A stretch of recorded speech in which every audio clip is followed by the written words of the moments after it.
चार में से कोई तीन रेसिस्टेंसेस की वैल्यू हो तो चौथे रेसिस्टेंस की वैल्यू को आसानी से कैलकुलेट कर सकते हैं, ठीक है।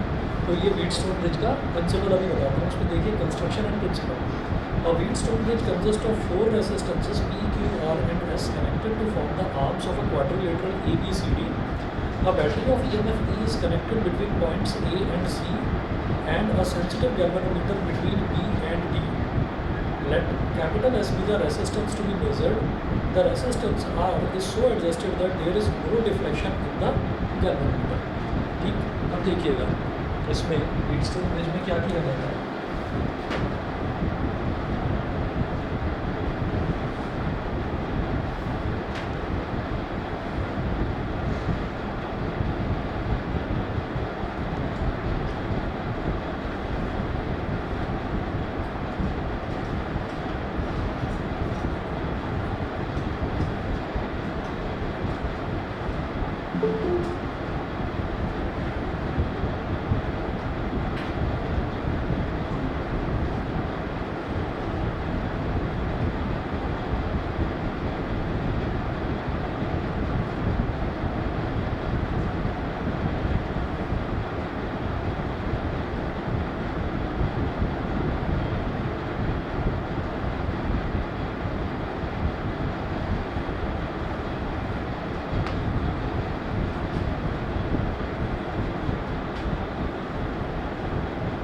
पॉइंट को बोल दिया ए, इसको बोल दिया बी, इसको सी और इसको डी। पी और क्यू इस तरह से, आर और एस ऐसे ऐसे लिखते हैं हमेशा, कभी भी ऐसे मत कर देना पी और क्यू आर और एस नहीं, पी और क्यू ये, आर और एस ये। तो पी इधर, क्यू इधर, आर इधर और ऐसे। उसके बाद देखिएगा कि यहाँ से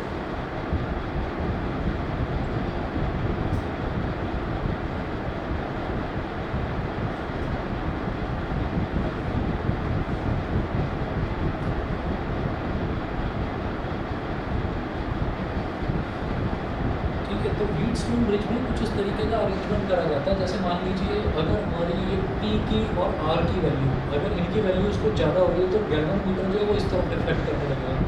अगर क्यू और एस की वैल्यू ज़्यादा हो गई इन दोनों के कंपैरिजन में तो गैल्वेनोमीटर इस तरह से डिफ्लेक्ट करने लगेगा। तो हमें इन रेजिस्टेंसेस की वैल्यू वो इस तरह से रखनी है, इस तरह से वैल्यू लेनी है कि जो गैल्वेनोमीटर में डिफ्लेक्शन ना हो, मतलब बराबर आ जाए, ठीक है।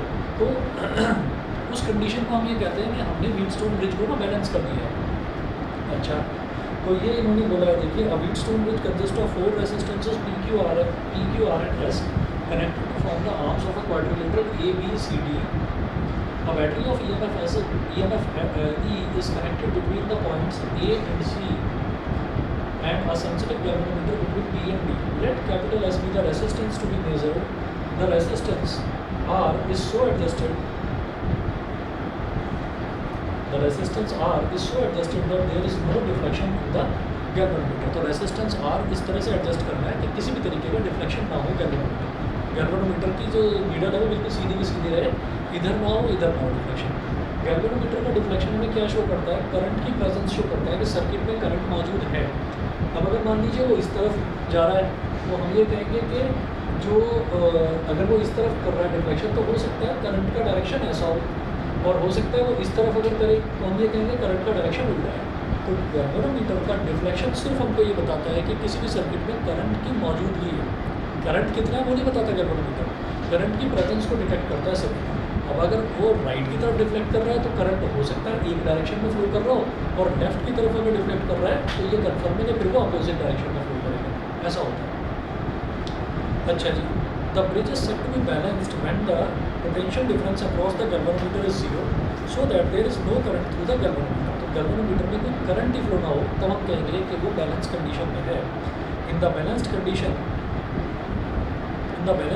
Of the bridge P upon Q is equal to R upon S। Balanced condition में P upon Q और R upon S का रेशियो इक्वल होता है।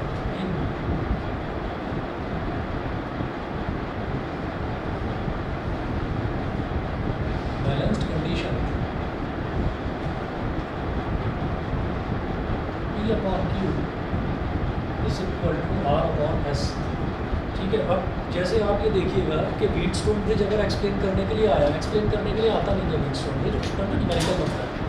तो तो आप देखिएगा कि जैसे हमने देखा किरचॉफ्स लॉ, तो किरचॉफ्स लॉ हमने देख लिया, और आपका किरचॉफ्स करंट लॉ देख लिया, वोल्टेज लॉ देख लिया। इसके अलावा हमने ओम्स लॉ देखा है यहाँ पर, और कौन सा लॉ देखा, लॉ तो और कोई देखा नहीं है, ठीक है। और छोटे छोटे डेरिवेशंस हैं इस चैप्टर में। तो अब आप ये देखिएगा कि एक ना वोल्टेज डिवाइडर रूल होता है। वोल्टेज डिवाइडर रूल आपके सिलेबस में नहीं है, आपको करना नहीं है, ठीक। वो वोल्टेज डिवाइडर रूल को यूज़ करके ये कंडीशन आई है, तो इस कंडीशन को ही करना है बस। ये कंडीशन होती है बैलेंस कंडीशन में, ये होता है कि अगर गैल्वेनोमीटर में डिफ्लेक्शन नहीं है, this upon this will be equal to this upon this, ये करना है। इसका प्रूफ नहीं है सिलेबस में, ठीक है। अच्छा जी, अब आगे देखिए अननोन रेजिस्टेंस अगर कैपिटल एस है तो उसको कैसे निकाला जा सकता है, इसको कैसे निकाल सकते हैं, S into P is equal to R into Q. तो एस क्या हो जाएगा, आर क्यू अपॉन पी। वही हमको दे रखा है कि अननोन रेजिस्टेंस को ऐसे निकाल सकते हैं। तो ये तो सिंपल क्रॉस मल्टीप्लिकेशन है, ठीक है। तो अब आप ये देखिएगा, आपके लिए 3 या 4 टाइप के इसमें न्यूमेरिकल्स हैं, और उस न्यूमेरिकल में ना किसी में ट्राइंगल बना हुआ आता है, किसी में क्वाड्रिलेटरल बना हुआ आता है। बस आपको ये आइडेंटिफाई करना है कि वो व्हीटस्टोन ब्रिज है, ठीक है। उन 4 टाइप के अलावा कोई 5वीं टाइप का क्वेश्चन आना नहीं है इसमें, तो वो मैं अभी आपको बताऊंगा कौन कौन सा करना है। अब जरा देखिएगा कि जैसे ये the arms containing the resistances P and Q R called ratio arms. तो जिन आर्म्स में ये P और Q ये मौजूद है, इनको तो हम कहते हैं रेशियो आर्म्स।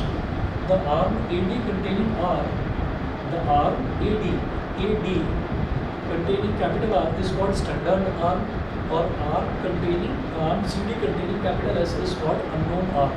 तो जिसमें हमारे पास ये जो कैपिटल R है इसको स्टैंडर्ड रेजिस्टेंस ले लेंगे, ठीक। और ये जो है ये वाली क्या रहेगी आपके रेशियो आर्म्स P और Q वाली AB और BC, और DC इसमें हम लेते हैं अननोन रेजिस्टेंस जिसकी वैल्यू हमको कैलकुलेट करनी है, ठीक है। तो इसको अननोन आर्म बोल देते हैं इस वजह से। उसके बाद देखिए derivation of balance condition from Kirchhoff's law. Kirchhoff's law से इसको जो डेरिवेशन है वो करके देखेंगे। इसका जो डेरिवेशन है वो बेस्ट तरीका होता है, उसमें 2 से 3 स्टेप में हो जाता है वोल्टेज डिवाइडर रूल से। अगर आप HC में उठाकर देखेंगे तो वोल्टेज डिवाइडर रूल से इसका डेरिवेशन हो जाएगा, मत करना उसको, आप यही करना किरचॉफ्स लॉ वाला, क्योंकि अपने सिलेबस में किरचॉफ्स लॉ है, ठीक है। अब देखिएगा क्या करना है यहाँ पर, we have applied KCL at various nodes of the bridge as shown. तो मैं इसको ब्रिज को दोबारा बनाकर दिखा रहा हूँ, और KCL कैसे कैसे लगाया है वो देखते हैं।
बैटरी का EMF P है, यहाँ से करंट निकलेगा I, तो चलते चलते यहाँ पर I पहुँचा।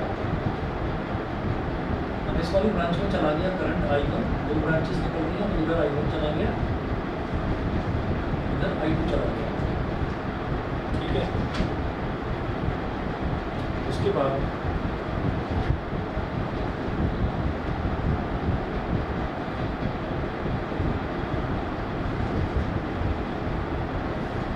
ये गैल्वेनोमीटर चीज़ है। अब ये I1 यहाँ तक आया, फिर उसके बाद यहाँ चला गया करंट IG, और इसलिए ये मत सोचना कि ये जो करंट कैसे जा रहा है, ये करंट है, ये सिंबल है उसका गैल्वेनोमीटर। तो ये एरो का मतलब ये नहीं है कि करंट जा रहा है ऐसे ऊपर, ये उसका सिंबल है। तो इसमें गैल्वेनोमीटर में करंट यहाँ से IG जा रहा है। आगे इधर कितना हो जाएगा, I1 माइनस IG,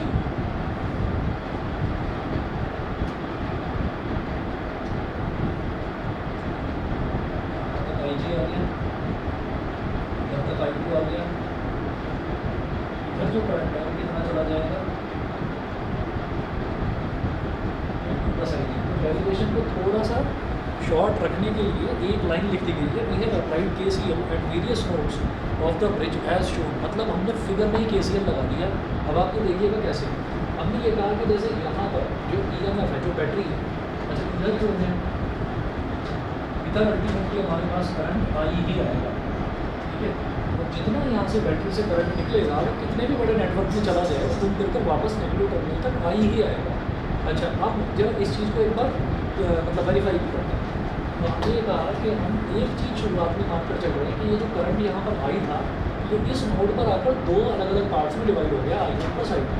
तो एक चीज़ तो ये हो गई कि इस नोड पर करंट कितना एंटर कर रहा है I, और लीव कितना कर रहा है I1 प्लस I2।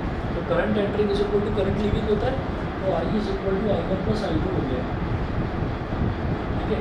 ये आपके सिर्फ वेरिफिकेशन के लिए बता रहा हूँ, ठीक है। अब आप ये आगे देखिएगा कि जैसे यहाँ से करंट I1 था, तो I1 यहाँ से P मतलब रेजिस्टेंस में गया, फिर आगे गया, तो यहाँ पर B पर पहुँचकर हमने ये कहा कि IG इधर चला गया गैल्वेनोमीटर में, तो इधर कितना करंट जाएगा, हमने कहा I1 इधर था, ये करंट एंटरिंग है, ये करंट लीविंग है, तो इसको चलो करंट लीविंग ही मान लेते हैं।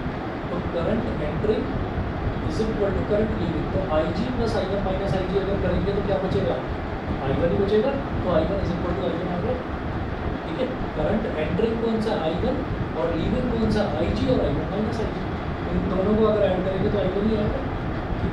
ये हमने इस तरह से लगा लिया। अगर बाई चांस आपको लगे कि नहीं कुछ गड़बड़ हो रही है, याद नहीं आ रहा है डेरिवेशन, तो आप क्या करेंगे, आप ये I is equal to I1 plus I2 याद रखेंगे और ये IG आ रखेंगे।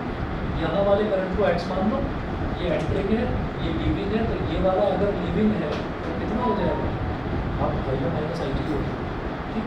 उसके बाद देखिएगा कि IG यहाँ तक आया, I2 यहाँ तक आया, तो ये दोनों करंट एंटर कर रहे हैं, तो ऑब्वियसली अब ये लीव ही करेगा, ये एंटर तो नहीं कर सकता, तो ये कितना लीव करेगा, एंटरिंग कौन सा I2 प्लस IG, तो लीविंग भी तो उसी के इक्वल होगा, तो ये I2 प्लस IG हो गया। अब I1 माइनस IG यहाँ से आया, I2 प्लस IG यहाँ से आया, तो आपको देख लीजिए यहाँ कितना जाएगा, current entering is equal to current leaving, तो लीव कितना करेगा, this plus this, minus IG plus IG cancel out, I1 plus I2 बचेगा, और I1 प्लस I2 जो है वही तो I के इक्वल है।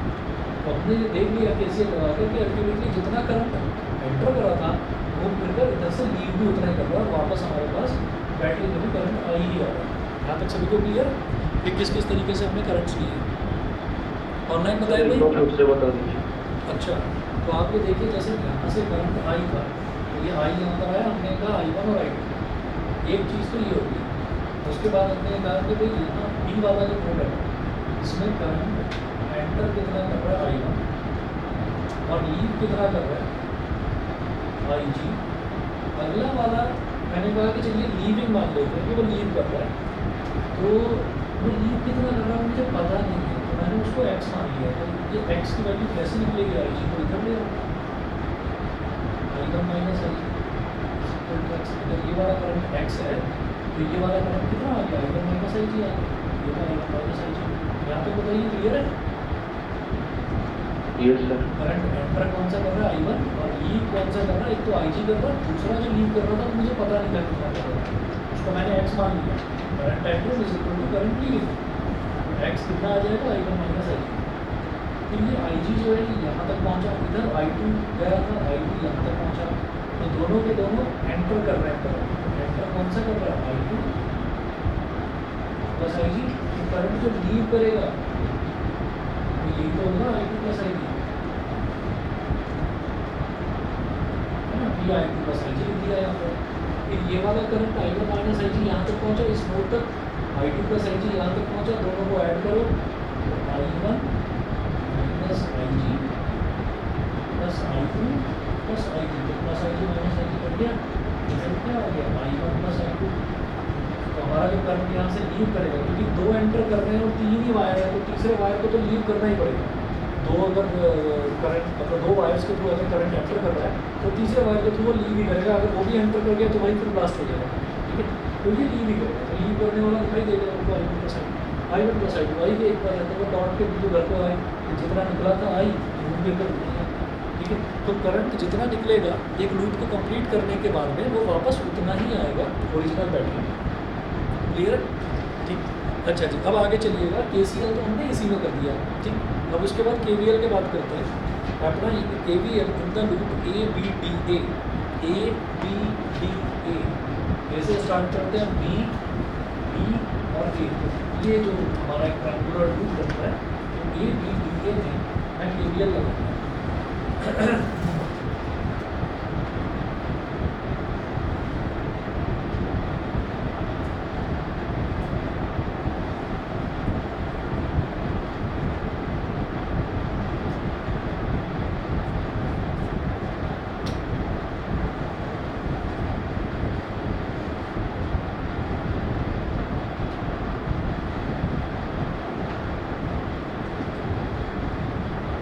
Apply KVL in the loop ABDA। तो ABDA में मैंने KVL लगाया, तो जब हम A से B तक जाएंगे तो B इसी डायरेक्शन में जा रहे हैं, करंट भी इधर, और P इसका रेजिस्टेंस है, तो I1 भी।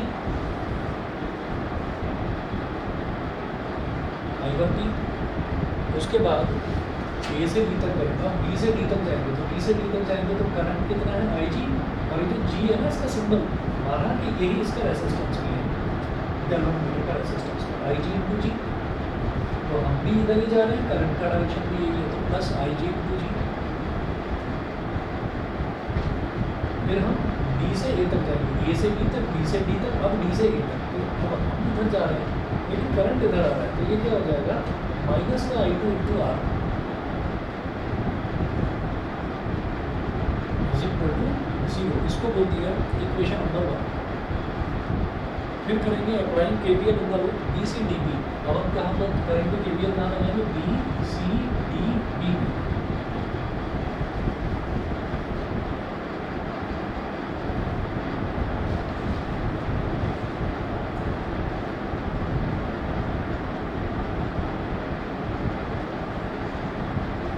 मैंने BCDB में KVL लगा दिया, तो हम B से C तक जा रहे हैं, तो I1 minus IG into Q, ये इसी डायरेक्शन में जा रहे हैं, और करंट की डायरेक्शन भी यही है, I1 minus IG into Q। फिर C से D की तरफ जाएंगे, हम C से D की तरफ जा रहे हैं, लेकिन करंट ऐसे आ रहा है, I2 plus IG into S, minus का I2 plus IG into S। और फिर क्या करा, BCDB, तो हम ऐसे जा रहे हैं, करंट ऐसे आ रहा है, minus IG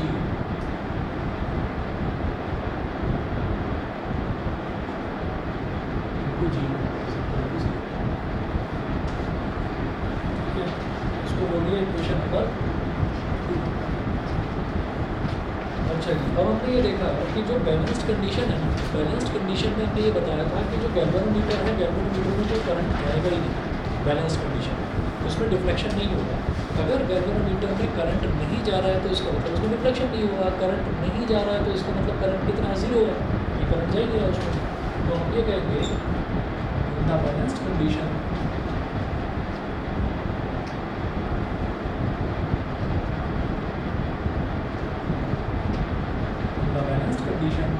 current in the galvanometer IG is equal to 0। IG 0 हो गया, इक्वेशन 1 क्या बन जाएगी, ये जो हमारी इक्वेशन पर बनती है क्या बन जाएगी, IG हो जाएगा 0, ये हो जाएगा I1P minus I2R, I1P minus I2R is equal to 0। इसको लिख लेंगे हम ऐसे, I1P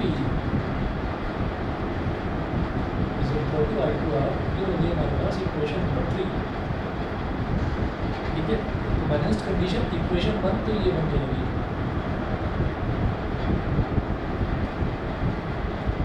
similarly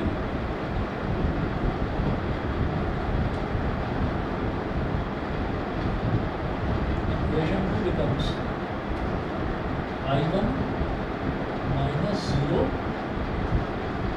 into Q minus I2 plus 0 into S minus 0 into G is equal to 0। तो ये हो गया हमारे पास I1Q minus I2S is equal to 0। तो I1Q is equal to I2S, equation number 4। Divide equation 3/4,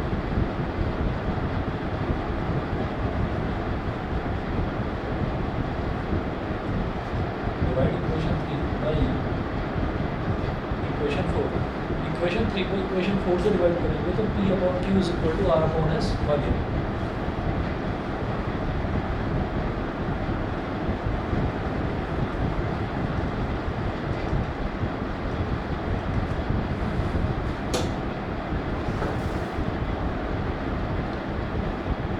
तो लेफ्ट हैंड साइड से left hand side divide होती है तो I1P अपॉन I1Q,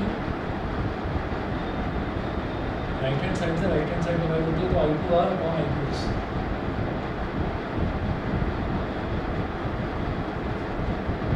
I2 से I2 कट गया, I1 से I2 कट गया, P upon Q is equal to R upon S।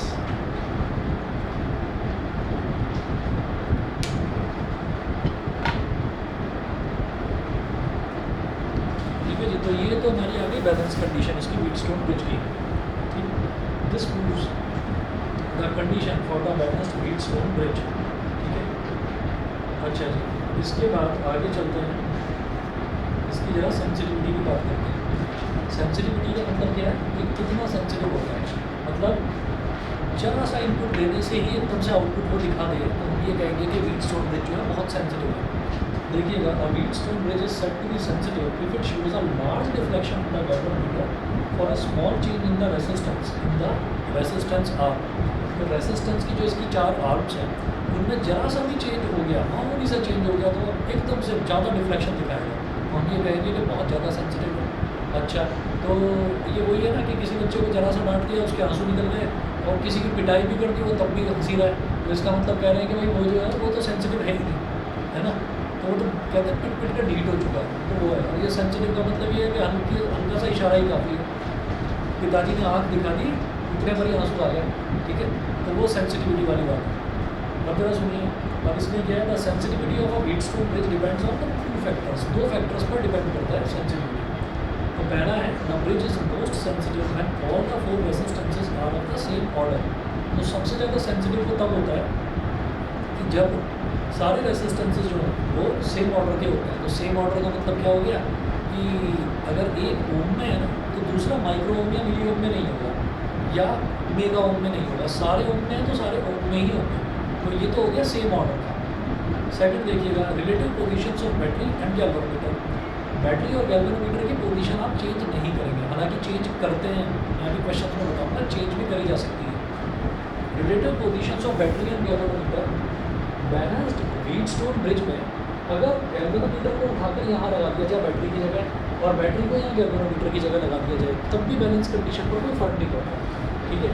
तो वो ये कह रहे हैं कि अगर इनकी पोजीशंस जो हैं वो हम इंटरचेंज करते हैं और तब वो उतने पर भी अगर वो सेंसिटिव है और वो डिफ्लेक्शन दिखा दे तो हम ये कहेंगे कि बहुत सेंसिटिव गैल्वेनोमीटर है, जबकि फ़र्क नहीं पड़ता। अगर हम गैल्वेनोमीटर यहाँ से हटाकर यहाँ लगा दें और बैटरी को यहाँ से हटाकर यहाँ पर लगा दें तो तब भी हमारा व्हीटस्टोन ब्रिज वैसे ही काम करता है जैसे पहले काम करता है, ठीक है। अच्छा जी, अकॉर्डिंग टू कैलेंडर, नाम कैसे कैसे होते हैं कैलेंडर, ये व्हीटस्टोन, व्हीट, गेहूँ और पत्थर, कैसे कैसे नाम होते हैं। According to Callendar, for greater sensitivity of Wheatstone bridge the battery should be so connected that the resistance in series with the resistance to be measured is greater than the resistance in parallel with it, ठीक है। अभी आपने एक scientist का नाम सुना, Laplace, सुना Laplace सुना है, जिसने भी सुना है इसका मतलब उसने लास्ट वाला जो वेव्स वाला चैप्टर था फिजिक्स में 11th में वो करा है, ठीक है। लाप्लास ने करेक्शन करा था न्यूटन की स्पीड ऑफ साउंड कैलकुलेशन, ठीक है। तो ऐसे ही हैं, थोड़े इतने अजीब अजीब नाम है फिजिक्स में। According to Callendar, for greater sensitivity of Wheatstone bridge the battery should be so connected that the resistance in series with the resistance to be measured is greater than the resistance in parallel with it. ने ये कहा कि अगर मान लीजिए हम ये कह रहे हैं कि गैल्वेनोमीटर में करंट जा ही नहीं रहा, करंट जा ही नहीं रहा, तो हमें ये जो गैल्वेनोमीटर है इसमें करंट भी जा रहा है तो पूरा का पूरा करंट ना इधर ही चला गया, तो इधर वाला करंट और इधर वाला करंट ये दोनों के दोनों सेम है। मैंने देखिए बताया ना, ये जो IG है वो 0 लिया है यहाँ पर, IG 0 लिया बैलेंस कंडीशन, तो जब आई जी 0 लिया है तो I1 माइनस 0, ये भी I1 है, ये भी I1 है, और करंट सेम किसमें रहता है, सीरीज में। सिमिलरली ये I2 और ये I2 प्लस I2 प्लस 0, ये दोनों सीरीज में, मतलब P और Q सीरीज में है और R और S सीरीज में है, और इन दोनों का जो कॉम्बिनेशन है वो पैरेलल में है। तो कलेक्टर ने ये बताया था कि अगर आपको ज़्यादा सेंसिटिव गैल्वेनोमीटर बनाना है तो क्या करना पड़ेगा, जो बैटरी है वो कुछ इस तरह से कनेक्ट करी जाए कि resistance in series so connected that the resistance in series with the resistance to be measured is greater than the resistance in parallel with it.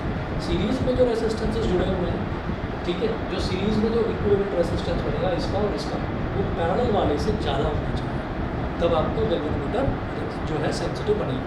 तो आपको दो कंडीशन ये याद रखनी है कि किन दो फैक्टर्स पे sensitivity of Wheatstone bridge depend करता है।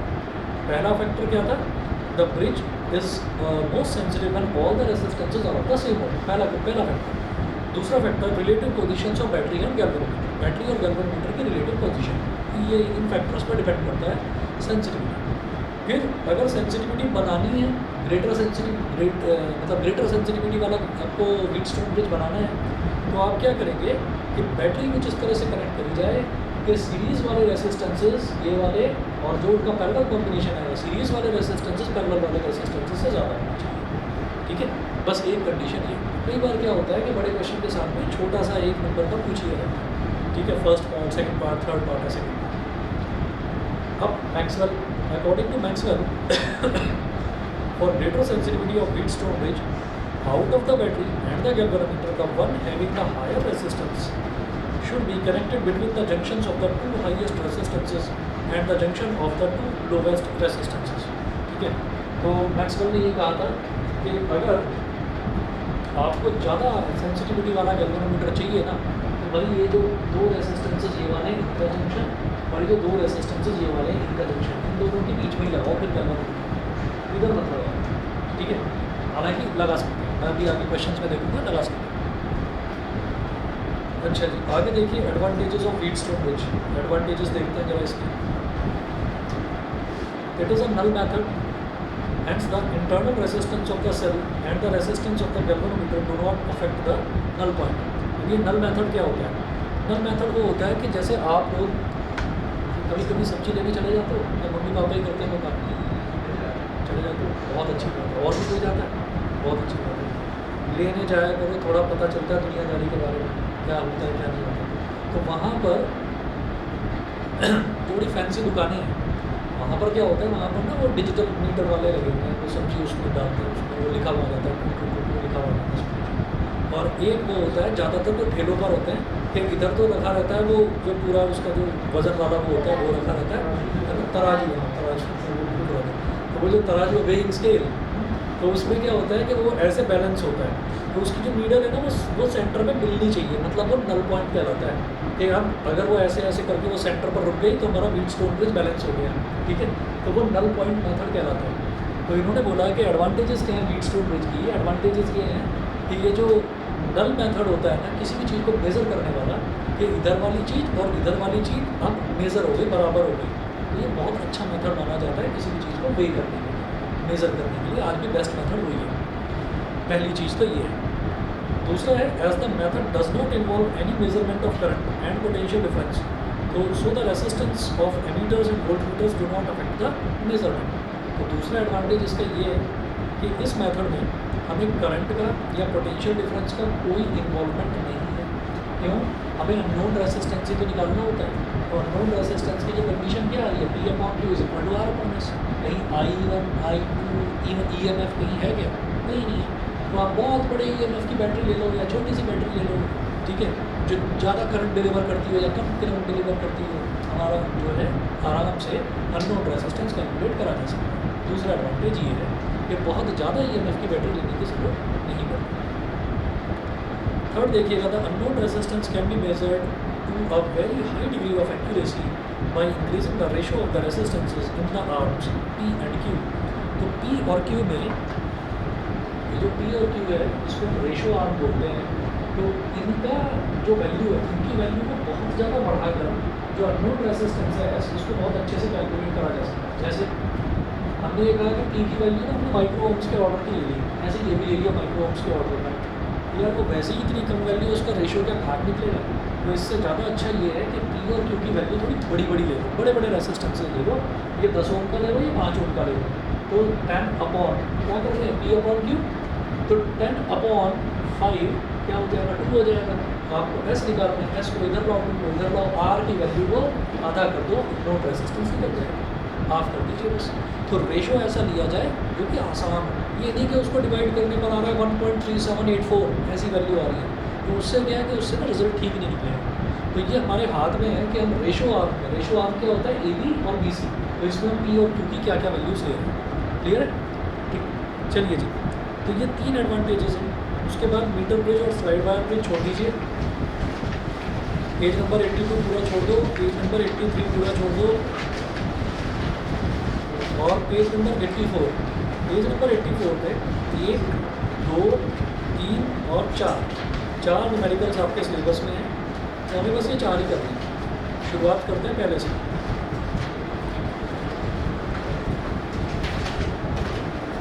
और ऐसा सवाल मत लेकर आना कि अनबैलेंस्ड ब्रिज आ गया, तो अनबैलेंस्ड आएगा ही नहीं, सिलेबस में है ही बैलेंस्ड ब्रिज, ठीक है। तो अनबैलेंस्ड ब्रिज नहीं आएगा, अगर व्हीटस्टोन ब्रिज आता है तो बैलेंस्ड ही आएगा व्हीटस्टोन ब्रिज।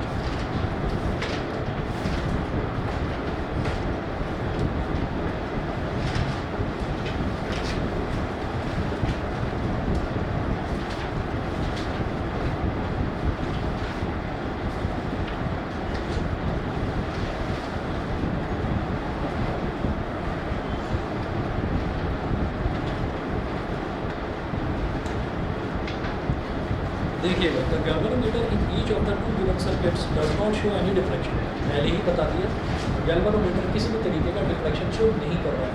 जब डिफ्लेक्शन शो नहीं कर रहा है इसका मतलब बैलेंस कंडीशन है। Find the ratio of the resistances R1 and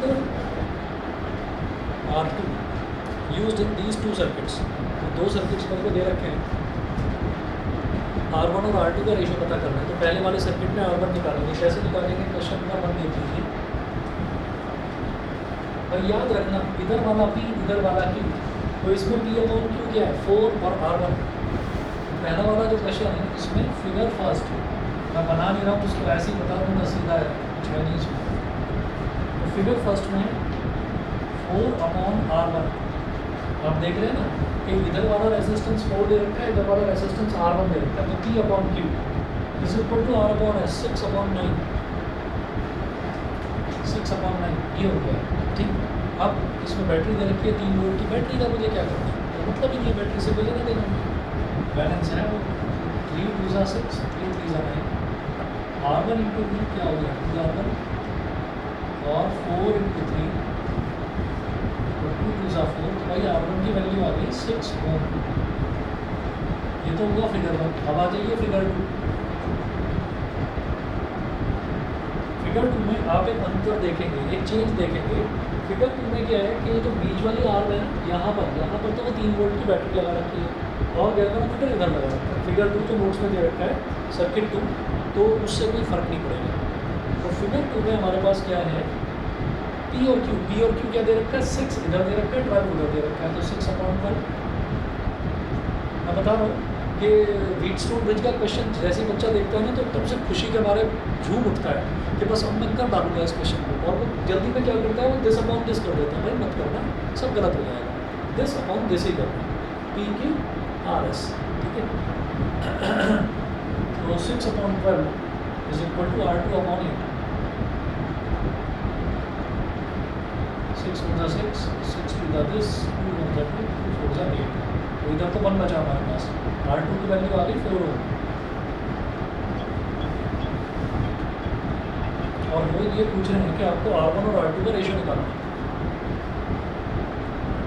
R1 ratio R2 6 is to 4, 2 is 4, 2 is 6, हो गया 3 is 2। सही है जी। इसके बाद जब बात करते हैं, अगला क्वेश्चन देखते हैं। Calculate the current drawn from the battery by the network of resistors shown in figure, by the network of resistors shown in figure. यदि देखिएगा ऐसा होता है कि ये जो इस तरीके का डायग्राम होता है, ऐसा डायग्राम देखते ही आपके मन में आएगा ये सीरीज पैरेलल वाला क्वेश्चन है, व्हीटस्टोन ब्रिज का नहीं है उसमें। तो व्हीटस्टोन ब्रिज का क्वेश्चन कैसे बनेगा, और इसमें और उसमें जो मैंने भी पहले एक क्वेश्चन करवाया था इसी चैप्टर में करवाया था, मैं आपको भी डिफरेंस बताता हूँ। ये बता रहा हूँ उधर से व्हीटस्टोन ब्रिज। नेक्स्ट क्वेश्चन देखिए, ये सभी को क्लियर है ना?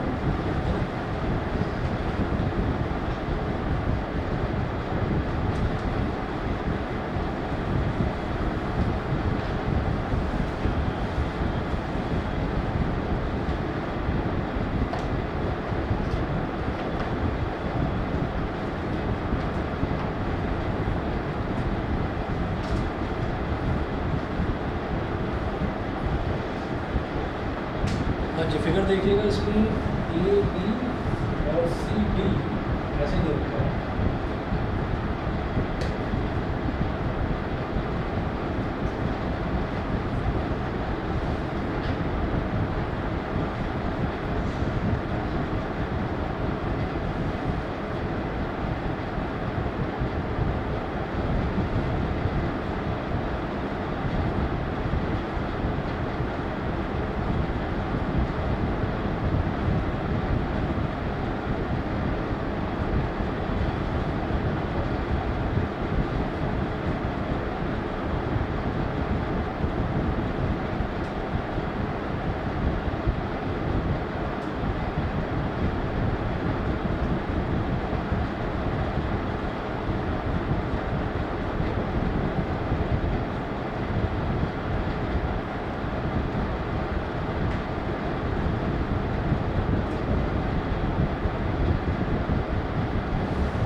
ठीक है जी, ये दे रखा है। अब ये मत समझना ये गलती हो गई है कि ए बी डी सी लिख दिया है, सही लिखा है। देखिएगा हमें क्या करना है, हमें पहले तो इस तरीके का क्वेश्चन हमने पहले भी देखा है, उसमें हम ये देखते थे कि ये जो ए है और डी है ना, इन दोनों के बीच में सिर्फ एक वायर कनेक्टेड होता था। तो हम ये कह देते थे कि टर्मिनल ए और टर्मिनल डी एक तरह से बिहेव कर रहा है क्योंकि दोनों को शॉर्ट कर रखा है। अभी वायर कनेक्ट नहीं कर रखा है, अभी एक रेसिस्टेंस लगा है। वैसे ही यहाँ पर बी और सी के बीच में रेसिस्टेंस लगा रखा है। तो जब भी कभी शॉर्ट कर रखा हो तो समझ जाना है कि मुझे वही करना है कि ए ऑब्लिक डी एक तरफ लिखूंगा और बी ऑब्लिक सी एक तरफ लिखूंगा। लेकिन अब इसमें क्या, इसमें रेसिस्टेंस लगा रखा है। अब क्या करेंगे वो देखिएगा, ये ए इधर, ए इधर, और कैसे कैसे बना रहे थे parallelogram, A B C D ऐसे ही बना लो। सी इधर देखो, बी इधर और बी इधर, ठीक है। अब जरा देखिएगा कि ए और बी के बीच में क्या है, ए और बी के बीच में 1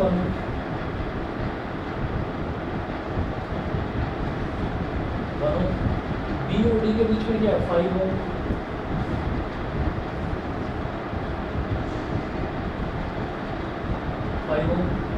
बी और सी के बीच में क्या है 2 ओम,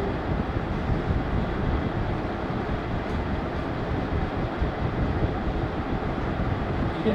ए और डी के बीच में, ए और डी के बीच में क्या है 2 ओम,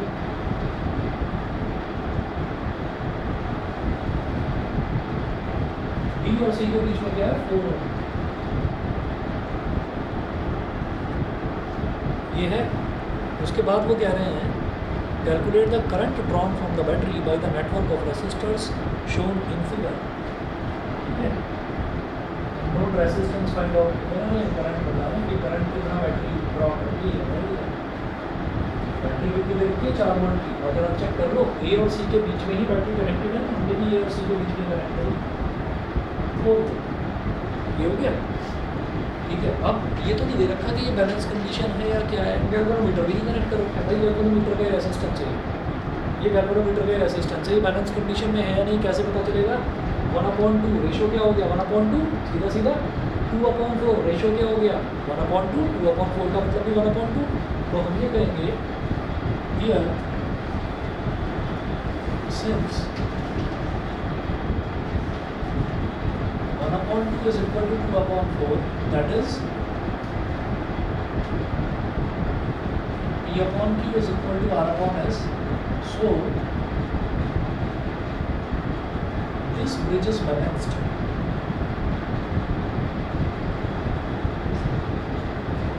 This bridge is balanced. So no current flows in 5 ohm. उन्होंने गैल्वेनोमीटर नहीं बोला ना उसको, तो ठीक है, हम नहीं बोल रहे गैल्वेनोमीटर, हमने कहा 5 ओम है, तो 5 ओम क्या है, गैल्वेनोमीटर का रेजिस्टेंस दे रखा है, तो उसमें कोई करंट फ्लो नहीं कर रहा है। इसका मतलब जब इसमें कोई करंट फ्लो नहीं कर रहा है तो इसमें से अगर करंट आई निकला तो यहाँ पर भी आई गया, यहाँ पर भी आई गया और फिर यहाँ पर भी वापस आई आ गया। ठीक है, वो करंट ही तो पूछ रहे थे। अब आप ऊपर वाले रास्ते में KVL लगा दो या नीचे वाले रास्ते में KVL लगा दो, आपका रिजल्ट सेम है, रिजल्ट सेम है, किसी में भी आप KVL लगा दीजिए। तो हमने ये कहा है कि हम ऐसे चलते हैं,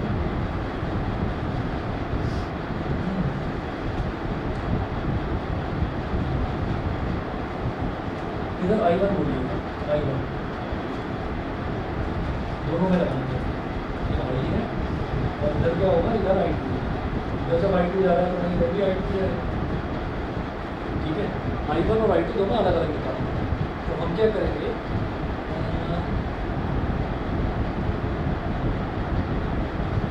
apply KVL in the loop, KVL in the loop A B C A। ठीक है, A से स्टार्ट करेंगे, B तक गए, C तक गए, C से फिर मूव करके वापस आए, A B C A। Apply KVL in the loop A B C A। तो भाई A से B तक गए तो 1I1, B से C तक गए तो भी 2I1 और फिर यहाँ पर -4, क्योंकि हम C से फिर वापस एक निकालने में -4 आ रहा है, -4 इज इक्वल टू 0। तो कितना आ गया, 3I1 इज इक्वल टू 4। तो I1 की वैल्यू कितनी आ गई, 4/3 होती है। अप्लाई KVL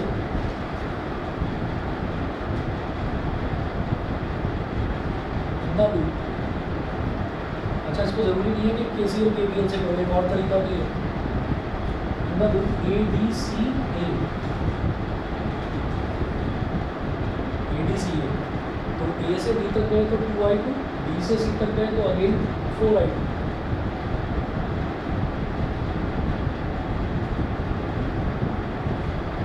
और फिर C से वापस आएंगे तो -4 इज इक्वल टू 0। यहाँ तक बता दीजिए, ऑनलाइन वाले बच्चे भी बता देना, क्लियर है इतना? ऑनलाइन वाले बोलते नहीं है कुछ। 6I2 is equal to 4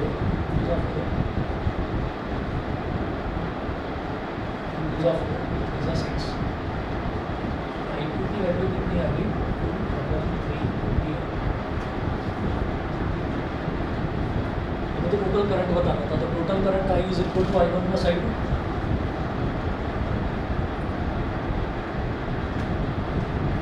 4/3 plus 2/3 मतलब 6/3 मतलब 2 एम्पियर इसका आंसर।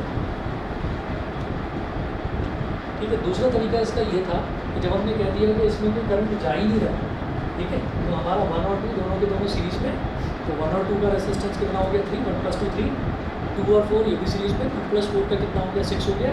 3 और 6 को पैरेलल वो पैरेलल में बन जाएंगे, तो उनका पैरेलल रेजिस्टेंस निकालिए 3 का और 6 का, और फिर वोल्टेज ये हो गई और रेजिस्टेंस इक्विवेलेंट हो गया, तो आप P/R करके करंट निकाल सकते हैं।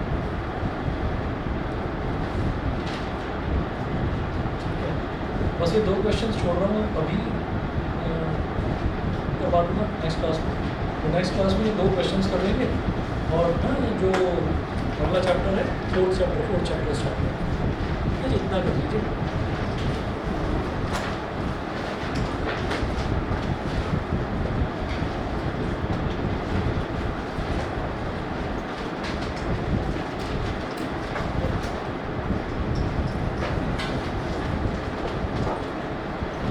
स्कूल्स तो कुछ बच्चों के तो खुल गए होंगे, तो तुम्हारे पहले ही